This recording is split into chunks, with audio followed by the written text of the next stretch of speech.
அன்பான இறை மக்களே, உங்கள் அனைவரையும் நம் ஆண்டவர் இயேசு கிறிஸ்துவின் நாமத்தினால் வாழ்த்துகிறேன். ஒவ்வொரு நாளும் நம்மை பாதுகாத்து பராமரித்து வருகிற இறைவனுக்கு நன்றி அறிதலாக தினமும் மாலையில் குடும்பமாக ஒன்று சேர்ந்து குடும்ப ஜெபம் ஜெபிக்க வேண்டும்.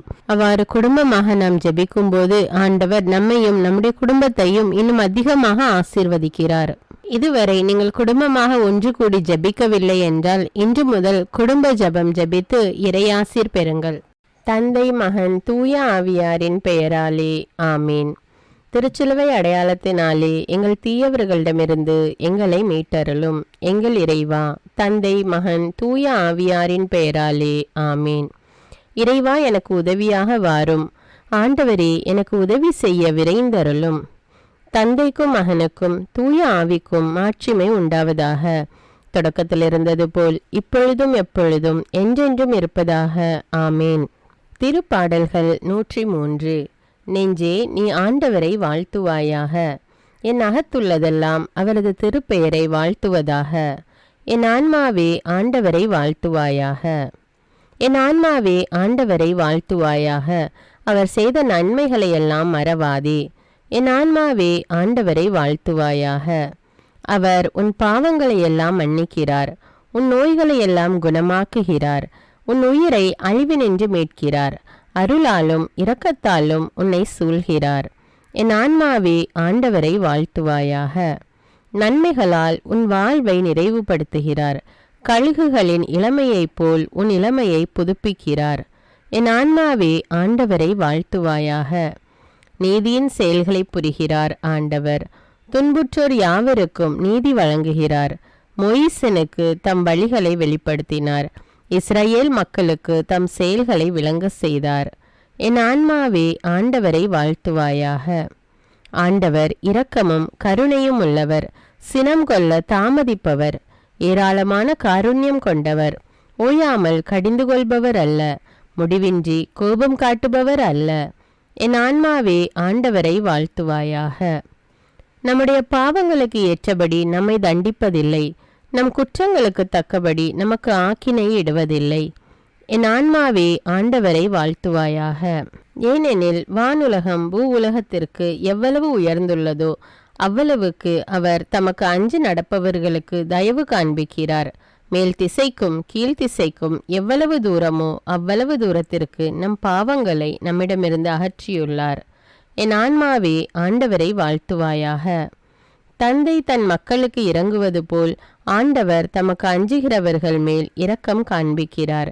ஏனெனில் அவர் நம்முடைய நிலைமையை நன்றாய் அறிந்திருக்கிறார். நாம் தூசிக்கு சமம் என்று அவருக்கு தெரியாமல் இல்லை. என் ஆன்மாவே ஆண்டவரை வாழ்த்துவாயாக. மனிதனின் வாழ்நாள் புல்லை போன்றவை, வயல்வெளிகளின் பூக்களைப் போல் காற்றடித்ததும் அது வதங்கி விடுகிறது, இருக்கிற இடம் தெரியாமல் போய்விடுகிறது. என் ஆன்மாவே ஆண்டவரை வாழ்த்துவாயாக. ஆண்டவருடைய தயவோவெனில் அவருக்கு அஞ்சி நடப்போர் மீது என்றென்றும் நிலை நிற்கும். அவருடைய நீதியோ அவருடைய உடன்படிக்கையை கடைபிடித்து அவரது கற்பனைகளின்படி நடக்க அவற்றை நினைவு கூறும் தலைமுறைகள் மீது நிலைத்திருக்கும். என் ஆன்மாவே ஆண்டவரை வாழ்த்துவாயாக.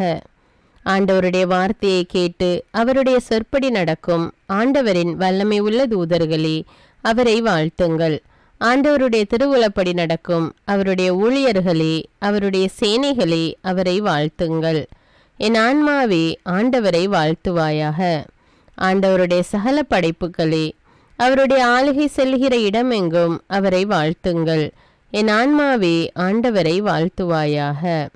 என் ஆன்மாவே ஆண்டவரை வாழ்த்துவாயாக. தந்தைக்கும் மகனுக்கும் தூய ஆவிக்கும் மாட்சிமை உண்டாவதாக. தொடக்கத்தில் இருந்தது போல இப்பொழுதும் எப்பொழுதும் என்றென்றும் இருப்பதாக ஆமீன். மார்க்கு அதிகாரம் 11. எருசலேமில் மானிட மகன். வெற்றி ஆர்ப்பரிப்போடு இயேசு எருசலேமில் நுழைதல். இயேசு தம் சீடரோடு ஒலிவமலை அருகிலுள்ள பெத்பகு பெத்தானியா எனும் ஊர்களுக்கு வந்து எருசலேமை நெருங்கிய பொழுது 2 சீடர்களை அனுப்பி, உங்களுக்கு எதிரே இருக்கும் ஊருக்குள் போங்கள். அதில் நுழைந்தவுடன் இதுவரை யாரும் அமராத ஒரு கழுதை குட்டி கட்டி வைக்கப்பட்டிருப்பதை காண்பீர்கள். அதை அவிழ்த்து கொண்டு வாருங்கள். யாராவது உங்களிடம் ஏன் இப்படி செய்கிறீர்கள் என்று கேட்டால், இது ஆண்டவருக்கு தேவை, இதை அவர் உடனே திருப்பி இங்கு அனுப்பி விடுவார் என சொல்லுங்கள் என்றார். அவர்கள் சென்று ஒரு வீட்டு வாயிலுக்கு வெளியே தெருவில் ஒரு கழுதை குட்டியை கட்டி வைத்திருப்பதைக் கண்டு அதை அவிழ்த்து கொண்டிருக்கையில் அங்கே நின்று கொண்டிருந்த சிலர் அவர்களிடம், என்ன செய்கிறீர்கள்? கழுதை குட்டியையா அவிழ்க்கிறீர்கள் என்று கேட்டனர். அவர்கள் இயேசு தங்களுக்கு கூறியபடியே சொல்ல அங்கு நின்றவர்களும் போகவிட்டனர். பிறகு அக்கழுதை குட்டியை இயேசுவிடம் கொண்டு வந்து அதன் மேல் தங்கள் மேலுடைகளை போட அவர் அதன் மீது அமர்ந்தார். பலர் தங்கள் மேலுடைகளையும் வேறு சிலர் வயல்வெளிகளில் வெட்டிய இலைதலைகளையும் வழியில் பரப்பினர். முன்னேயும் பின்னேயும் சென்றவர்கள், ஓசன்னா, ஆண்டவர் பெயரால் வருகிறவர் போற்ற பெறுக, வரவிருக்கும் நம் தந்தை தாவீதின் அரசு போற்ற பெறுக, உன்னதத்தில் ஓசானா என்று ஆர்ப்பரித்தனர். அவர் எருசலேமுக்குள் சென்று கோவிலில் நுழைந்தார். அவர் அனைத்தையும் சுற்றி பார்த்துவிட்டு ஏற்கனவே மாலை வேலையாகிவிட்டதால் பன்னிருவருடன் பெத்தானியாவுக்கு புறப்பட்டு சென்றார். அத்திமரத்தை சபித்தல். மறுநாள் பெத்தானியாவை விட்டு அவர்கள் திரும்பிய பொழுது இயேசுவுக்கு பசி உண்டாயிற்று. இலையடர்ந்த ஒரு அத்திமரத்தை அவர் தொலையில் இருந்து கண்டு அதில் ஏதாவது கிடைக்குமா என்று அதன் அருகில் சென்றார். சென்றபோது இலைகளை தவிர வேறு எதையும் அவர் காணவில்லை, ஏனெனில் அது அத்திப்பழக்காலம் அல்ல. அவர் அதை பார்த்து, இனி உன் கனியை யாரும் உண்ணவே கூடாது என்றார். அவருடைய சீடர்கள் இதை கேட்டுக்கொண்டிருந்தார்கள். இயேசு கோவிலை தூய்மையாக்குதல். அவர்கள் எருசலேமுக்கு வந்தார்கள். கோவிலுக்குள் சென்றதும் இயேசு அங்கு விற்பவர்களையும் வாங்குபவர்களையும் வெளியே துரத்த தொடங்கினார். நாணயம் மாற்றுவோரின் மேசைகளையும் புறா விற்பவர்களின் இருக்கைகளையும் கவிழ்த்து போட்டார். கோவில் வழியாக எந்த பொருளையும் எடுத்து செல்ல அவர் விடவில்லை. இந்நிலம் மக்களினங்கள் அனைத்திற்கும் உரிய இறைவேண்டலின் வீடு என அழைக்கப்படும் என்று மறைநூலில் எழுதியுள்ளது என்று அவர்களுக்கு கற்பித்தார். ஆனால் நீங்கள் இதை கல்வர் குகையாக்கி விட்டீர்கள் என்றார். தலைமை குருக்களும் மறைநூல் அறிஞர்களும் இதை கேட்டு அவரை எப்படி ஒழித்து விடலாம் என்று வழி தேடினார்கள். எனினும் கூட்டத்தினர் அனைவரும் அவரது போதனையில் ஆழ்ந்து வியந்திருந்ததால் அவர்கள் அவருக்கு அஞ்சினார்கள். மாலை வேலையானதும் இயேசுவும் சீடர்களும் நகரத்திலிருந்து வெளியேறினார்கள். பட்டுப்போன அத்திமரம் தரும் பாடம். காலையில் அவர்கள் அவ்வழியே சென்றபோது அந்த அத்திமரம் வேரோடு பட்டு போயிருந்ததை கண்டார்கள். அப்போது பேதுரு நடந்ததை நினைவு கூர்ந்து அவரை நோக்கி, ரபி, அதோ நீர் சபித்த அத்திமரம் பட்டு போயிற்று என்றார். அதற்கு இயேசு அவர்களை பார்த்து, கடவுள் மீது நம்பிக்கை கொள்ளுங்கள், உறுதியாக உங்களுக்கு சொல்கிறேன், எவராவது இந்த மலையை பார்த்து பெயர்ந்து கடலில் விழு என தம் உள்ளத்தில் ஐயம் எதுவுமின்றி நம்பிக்கையுடன் கூறினால் அவர் சொன்னவாறே நடக்கும். ஆகவே உங்களுக்கு சொல்கிறேன், நீங்கள் இறைவனிடம் வேண்டும்போது எவற்றையெல்லாம் கேட்பீர்களோ அவற்றை பெற்றுவிட்டீர்கள் என நம்புங்கள். நீங்கள் கேட்டபடியே நடக்கும். நீங்கள் வேண்டுதல் செய்ய நிற்கும்போது யார் மேலாவது நீங்கள் மனத்தாங்கல் கொண்டிருந்தால் மன்னித்து விடுங்கள், அப்போது உங்கள் விண்ணக தந்தையும் உங்கள் குற்றங்களை மன்னிப்பார் என்று கூறினார். இயேசுவின் அதிகாரத்திற்கு சவால். அவர்கள் மீண்டும் எருசலேமுக்கு வந்தார்கள். இயேசு கோவிலில் நடந்து கொண்டிருந்த போது தலைமை குருக்கள், மறைநூல் அறிஞர்கள், மூப்பர்கள் ஆகியோர் அவரிடம் வந்து, எந்த அதிகாரத்தால் நீர் இவற்றை செய்கிறீர்? இவற்றை செய்ய உமக்கு அதிகாரம் கொடுத்தவர் யார் என்று கேட்டனர். இயேசு அவர்களுக்கு மறுமொழியாக, நானும் உங்களிடம் ஒரு கேள்வி கேட்கிறேன், நீங்கள் மறுமொழி கூறுங்கள். அப்போது எந்த அதிகாரத்தால் இவற்றை செய்கிறேன் என நான் உங்களுக்கு சொல்வேன். திருமுழுக்கு அளிக்கும் அதிகாரம் யோவானுக்கு விண்ணகத்திலிருந்து வந்ததா அல்லது மனிதரிடமிருந்து வந்ததா? எனக்கு பதில் சொல்லுங்கள் என்றார். அவர்கள் விண்ணகத்திலிருந்து வந்தது என்போமானால் பின் ஏன் அவரை நம்பவில்லை என கேட்பார். எனவே மனிதரிடமிருந்து வந்தது என்போமா என்று தங்களிடையே பேசி கொண்டிருந்தார்கள். ஆனால் மக்கள் அனைவரும் யோவானை ஒரு இறைவாக்கினராக கருதியதால் அவர்களுக்கு அஞ்சினார்கள். எனவே அவர்கள் இயேசுவிடம், எங்களுக்கு தெரியாது என்று பதிலுரைத்தார்கள். இயேசுவும் அவர்களிடம், எந்த அதிகாரத்தால் இவற்றை செய்கிறேன் என்று நானும் உங்களுக்கு கூற மாட்டேன் என்றார். பாவங்களுக்காக மனம் வருந்தி மன்னிப்பு கேட்போம். எல்லாம் வல்ல இறைவனிடமும் எப்போதும் கன்னியான பரிசுத்த மரியாவிடமும் அதிதூதரான தூய மிக்கேலிடமும் திருமுழுக்கு யோவானிடமும் திருத்தூதரான தூய பேதுரு பவுலிடமும் தூயவர் எல்லாரிடமும் நான் பாவி என்று ஏற்றுக்கொள்கின்றேன். ஏனெனில் என் சிந்தனையாலும் சொல்லாலும் செயலாலும் பாவங்கள் பல செய்தேன். என் பாவமே, என் பாவமே, என் பெரும்பாவமே. ஆகையால் எப்பொழுதும் கன்னியான தூய மரியாவையும் அதிதூதர் தூய மிக்கேலையும் திருமுழுக்கு யோவானையும் தூயவர் எல்லோரையும் எனக்காக வேண்டிக் கொள்ள மன்றாடுகிறேன். எல்லாம் வல்ல இறைவன் நம்மீது இரக்கம் வைத்து நம்முடைய பாவங்களை மன்னித்து நம்மை நிலையான வாழ்வுக்கு அழைத்து செல்வாராக. ஆமேன். எல்லாம் வல்ல இரக்கமுள்ள ஆண்டவர் நமக்கு பாவ மன்னிப்பும் பொறுத்தலும் விமோச்சனமும் அளிப்பாராக. ஆமேன். குடும்ப மன்றாட்டு. ஆண்டவர் உலக பெரும் குடும்பமான மானிடத்தின் மீதும் அவருடைய அன்பு குடும்பமாகிய திருச்சபை மீதும் குறிப்பாக அவருடைய பெயரால் இங்கு கூடியிருக்கும் நம் குடும்பத்தின் மீதும் தம் அருட்கொடைகளை பொழிந்தருளுமாறு மன்றாடுவோம். இக்குடும்பத்தில் உறுப்பினர் எல்லோரும் ஒருவருக்கொருவர் அன்பிலும் தேவ அருளிலும் நிலைத்திருக்க வேண்டுமென்று உம்மை மன்றாடுகிறோம். ஆண்டவரே, எங்கள் மன்றாட்டை கேட்டருளும். பகையாலும் விரோதத்தாலும் பிரிந்து வாழும் குடும்பங்களை எல்லாம் உமது திருக்குடும்பத்தின் ஒற்றுமைக்கும் அன்பு வாழ்வுக்கும் அழைத்து கூட்டி சேர்க்க வேண்டும் என்று உம்மை மன்றாடுகிறோம். ஆண்டவரே, எங்கள் மன்றாட்டை கேட்டருளும். இக்குடும்பத்தின் மக்கள் எல்லாம் உமக்கும் மனிதருக்கும் உகந்தவர்களாகி ஞானத்திலும் வயதிலும் அருளிலும் வளர்ந்தோங்க வேண்டும் என்று உம்மை மன்றாடுகிறோம். ஆண்டவரே, எங்கள் மன்றாட்டை கேட்டருளும். இக்குடும்பத்தின் வியாதி துன்ப வருத்தங்களில் நீரே துணையாக நின்று உமது வலக்கரத்தால் பசாசின் சக்திகளை விரட்டியோட்டி தயை புரியுமாறு உம்மை மன்றாடுகிறோம். ஆண்டவரே, எங்கள் மன்றாட்டை கேட்டருளும். தரித்திரம், வியாதி, சாவு, கவலை இவற்றால் துன்புறும் குடும்பங்கள் எல்லாம் உமது அளவற்ற அன்பிலும் பராமரிப்பிலும் நம்பிக்கை கொள்ளுமாறு உதவி புரிய உம்மை மன்றாடுகிறோம். ஆண்டவரே, எங்கள் மன்றாட்டை கேட்டருளும். இங்கு இப்பொழுது பிரசன்னமாயிராத இக்குடும்பத்தை சார்ந்த உறுப்பினர் எல்லோரையும் சகல ஆன்ம சரீர ஆபத்துக்களிலிருந்து காப்பாற்றி உமது அன்பிலும் அருளிலும் வைத்து காத்தருளுமாறு உம்மை மன்றாடுகிறோம். ஆண்டவரே, எங்கள் மன்றாட்டை கேட்டருளும். இக்குடும்பத்தில் மரித்தவர்கள் விசுவாசத்தின் முத்திரையோடு எங்களுக்கு முன் சென்று சமாதானத்தில் நித்திரை செய்கின்ற எல்லா மரித்த விசுவாசிகளுக்கும் நித்திய இலைப்பாற்றி தந்தருள வேண்டும் என்று உம்மை மன்றாடுகிறோம். ஆண்டவரே, எங்கள் மன்றாட்டை கேட்டருளும். இப்பொழுது நம் ஒவ்வொருவருடைய சொந்த கருத்துக்களுக்காக மௌனமாக சிறிது நேரம் ஜெபிப்போம்.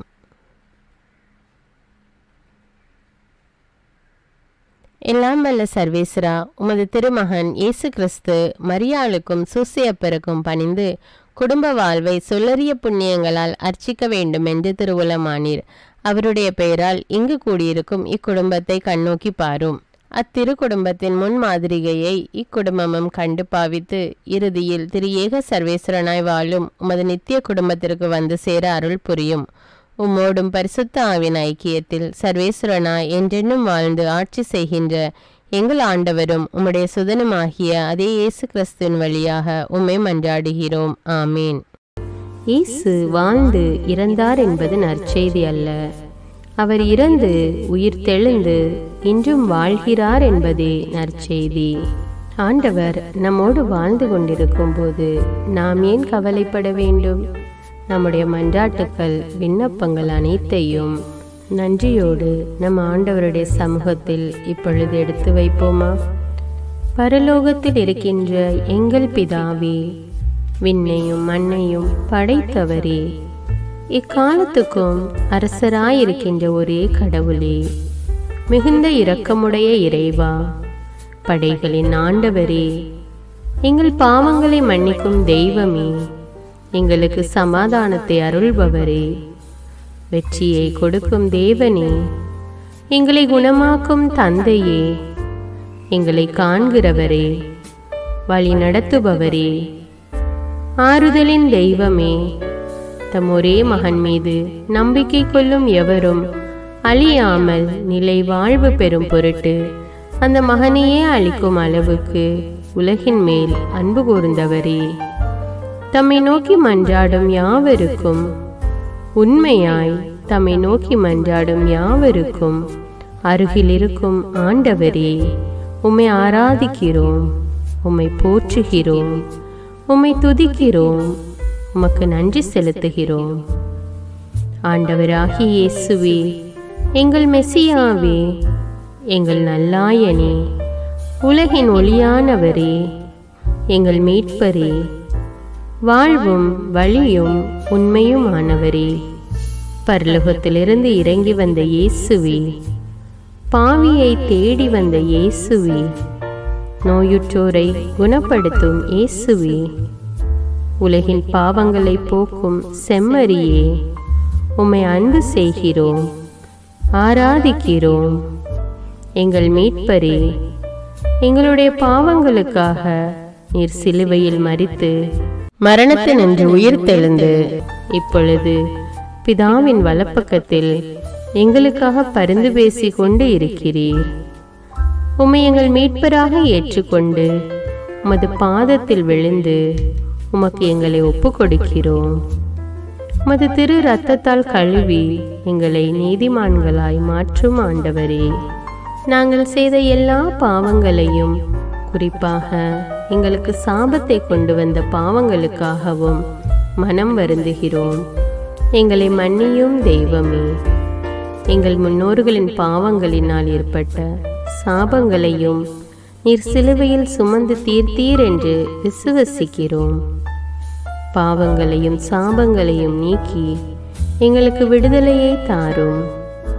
எங்கள் மீட்பரே, உமக்குள் நாங்கள் மன்னிப்பை பெற்றது போலவே எங்களுக்கு தீமை செய்தவர்கள், எங்களை தவறான பாதையில் நடத்தியவர்கள் அனைவரையும் உமது சித்தத்தின்படியே மன்னிக்கிறோம். எங்களை ஆசீர்வதியும். தூய ஆவியானவரே, மாட்சிமிக்க ஆவியானவரே, வாழ்வு தரும் ஆவியானவரே, வல்லமையின் ஆவியானவரே, எங்கள் தேற்றரவாளரே, திடம் தருபவரே, மகிழ்ச்சியின் ஆவியானவரே, விண்ணப்பிக்கும் ஆவியானவரே, நோய் நீக்கும் ஆவியானவரே, பாவத்தை உணர்த்தும் ஆவியானவரே, புது இதயம் அருள்பவரே, புது வாழ்வு அருள்பவரே, இறுதி நாளில் மாந்தர் யாவர் மேலும் ஊற்றப்படும் ஆவியானவரே, சத்தியத்திற்குள் எங்களை வழிநடத்துபவரே, எங்களை உயிர்ப்பிக்கும் ஆவியானவரே, கொடைகளை அருள்பவரே, பாவத்தையும் சாபத்தையும் நீக்குபவரே, உம்மை ஆராதிக்கிறோம், அன்பு கூறுகிறோம், நன்றி செலுத்துகிறோம். எங்களை ஆசீர்வதியும். மூவரு தெய்வமே, எங்களுடைய ஆவி, ஆன்மா, உடலை உமக்கு ஒப்பு கொடுக்கிறோம். எங்கள் ஆண்டவராம் இயேசுவின் வருகையில் நாங்கள் குற்றமற்றவர்களாய் காணப்பட, நீதிமான்களாய் நிற்க உம்முடைய அருளை வேண்டுகிறோம். தூய்மையின்றி எவரும் கடவுளை காண முடியாது என்ற உண்மையை நாங்கள் அறிந்திருப்பதால் தூய்மை எங்கள் சிந்தனைகளை ஆட்கொள்ள வேண்டுமாய் உம்மிடம் தாழ்ந்து பணிந்து மன்றாடுகிறோம். நீங்கள் இயேசுவை ஏற்றுக்கொண்டபடியே அவருக்குள் வேறு கொண்டவர்களாகவும் அவர் மேல் கட்டப்பட்டவர்களாகவும் அவருக்குள் நடந்து கொள்ளுங்கள் என்ற மறை உண்மை எங்கள் வாழ்வின் அனுபவமாக உம்மிடம் ஜெபிக்கிறோம். நாங்கள் இயேசுவாக வளர்வதற்கு எங்கள் இதயத்தில் விருப்பத்தை உருவாக்குமாறு மன்றாடுகிறோம். உங்கள் பகைவர்களிடம் அன்பு கூறுங்கள், உங்களை சபிக்கிறவர்களை ஆசீர்வதியுங்கள், உங்களை பகைக்கிறவர்களுக்கு நன்மை செய்யுங்கள், உங்களை துன்புறுத்துவோருக்காக இறைவனிடம் வேண்டுங்கள் என்ற உமது திரு வசனங்களின்படி நாங்கள் வாழ்வதே உமது திருவுலமாகையால் உமக்கு கீழ்ப்படிந்து வாழும் அருளை எங்களுக்கு தாரும் சுவாமி. தீமையை நன்மையால் வெல்லுங்கள் என்ற இறை வார்த்தையின்படியே தீமைக்கு பதில் நன்மை செய்யும் திவ்ய சுபாவத்தை எங்களுக்கு தாரும். என் பொருட்டு மக்கள் உங்களை இகழ்ந்து துன்புறுத்தி உங்களை பற்றி இல்லாதவை பொல்லாதவை எல்லாம் சொல்லும்போது நீங்கள் பேறு பெற்றவர்களே, மகிழ்ந்து பேறு வகை கொள்ளுங்கள். ஏனெனில் விண்ணுலகில் உங்களுக்கு கிடைக்கும் கைமாறு மிகுதியாகும் என்ற உமது போதனையின்படியே எங்களுடைய இறை வாழ்வில் மற்றவர்கள் எங்களை புறக்கணிக்கும் போதும் நிந்தைக்குள்ளாக்கும் போதும் தீயதை பேசும்போதும் நாங்கள் அமைதி காத்து உமது பாடுகளை தியானித்து மிக சிறிய பாடுகளும் எங்களை இயேசுவை போல மாற இயேசுவுக்கு சாட்சி பகர உதவும் என்று உணர்ந்து அதுபோன்ற சூழ்நிலைகளில் உமக்கு நன்றி கூறுவதே உயர்வானது என்று நாங்கள் உணர செய்தருளும். இயேசுவே, கடவுள் வடிவில் விளங்கிய நீர் உம்மையே வெறுமையாக்கி அடிமையின் வடிவை ஏற்று மனிதருக்கு ஒப்பானீர். மனித உருவில் தோன்றி சாவை ஏற்கும் அளவுக்கு அதுவும் சிலுவை சாவையே ஏற்கும் அளவுக்கு கீழ்ப்படிந்து உம்மையே தாழ்த்தி கொண்டீர். உன்னதங்களில் வாழும் நீர் எங்களுடைய மீட்புக்காக உம்மையே தாழ்த்தி பூவுலகத்திற்கு வந்ததை நாங்கள் உணர செய்தருளும். உமது தாழ்மையையும் தூய்மையையும் நாங்கள் அணிந்து கொள்ள எங்களுக்கு அருள் தாரும். மற்றவர்கள் உயர்விலும் மேன்மையிலும் நாங்கள் மகிழ்வடையும் மனதை எங்களுக்கு தாரும். பிதாவின் திருவுளத்தை நிறைவேற்றுவதே என் உணவு என்றுரைத்த இயேசுவே, பெருமையையும் சுயநீதியையும் எங்களிடமிருந்து நீக்கி தேவ நீதியை எங்களுக்குள் வைத்தருளும்.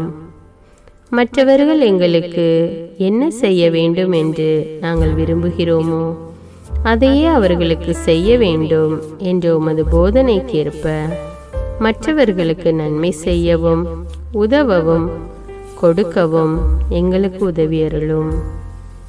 எங்கள் ஆண்டவரே, நாங்கள் மீட்பின் அனுபவத்தோடு என்றும் வாழ, பாவ மன்னிப்பின் நிச்சயத்தை தொடர்ந்து அனுபவிக்க, பகைவர்களையும் அன்பு செய்ய, வேதனையுறும் உள்ளங்களுக்கு மகிழ்ச்சியை அளிக்க, எதிர்பார்த்த ஒன்று நடவாத போதும் அமைதியுடன் வாழ, காரியங்கள் போதுமான அளவு நடைபெறாத போதும் பொறுமையுடன் வாழ வேண்டுமென்றே நிந்தைக்குள்ளாக்குபவர்களிடமும் கனிவு காட்ட, புறக்கணிப்பவர்களுக்கும் நன்மை செய்ய, நண்பர்கள் உண்மையற்றவர்களாக மாறும்போதும் நாங்கள் உண்மையுடன் இருக்க, கடுமையான சோதனைகளிலும் தன்னடக்கத்துடன் வாழ, தூய கோலத்துடன் உம்மை வழிபட, விசுவாசத்திலிருந்து மகா விசுவாசமான வாழ்விற்கு கடந்து செல்ல, ஜப வீரர்களாய் வாழ, இயேசுவின் சீடர்களாய் வாழ, இயேசுவுக்கு சாட்சி பகர மன்றாடுகிறோம். எங்கள் விண்ணப்பங்களை ஏற்று ஆசீர்வதியும். எதை பற்றியும் கவலைப்பட வேண்டாம். ஆனால் நன்றியோடு கூடிய இறைவேண்டல், மன்றாட்டு ஆகிய அனைத்தின் வழியாகவும் கடவுளிடம் உங்கள் விண்ணப்பங்களை தெரிவியுங்கள். அப்பொழுது அறிவெல்லாம் கடந்த இறை அமைதி கிறிஸ்து இயேசுவோடு இணைந்துள்ள உங்கள் உள்ளத்தையும் மனத்தையும் பாதுகாக்கும் என்ற உமது கட்டளையின்படியே எங்கள் விண்ணப்பங்களை உமது பாதத்தில் சமர்ப்பிக்கிறோம். குறிப்பாக இப்பொழுது உங்களுடைய விண்ணப்பங்கள் என்னவென்று மௌனமாக கூறுங்கள். சர்வ வல்லவரே, விண்ணப்பத்தை கேட்பவரே, இரக்கங்களின் கடவுளே, ஆசீர்வதிக்கிறவரே, அற்புதங்களையும் அதிசயங்களையும் செய்பவரே, உமது திருவுளத்தின்படியே எங்களை ஆசீர்வதியும். உம்மை நாங்கள் காண்பதற்கு எங்கள் கண்களை தூய்மையாக்கும். உமது குரலை நாங்கள் கேட்பதற்கு எங்கள் செவிகளை திறந்தருளும். எங்களுக்கு ஆறுதலையும் தேறுதலையும் சமாதானத்தையும் தந்து ஆசீர்வதியும். உமக்கு நன்றி செலுத்துகிறோம். கோடானு கோடி நன்றி செலுத்துகிறோம். துதி, கன, மகிமை, மாட்சிமை யாவற்றையும் உமக்கே செலுத்துகிறோம். எங்கள் ஆண்டவராம் இயேசுவின் இனிய நாமத்தில் ஜெபிக்கிறோம் எங்கள் நல்ல பிதாவே, ஆமீன். இந்த வீடியோ உங்களுக்கு பயனுள்ளதாக இருந்தா என்பதை எனக்கு கமெண்ட்ஸில் தெரியப்படுத்துங்கள். மேலும் இந்த வீடியோவை பிறரோடு ஷேர் செய்து கொள்ளுங்கள். நன்றி.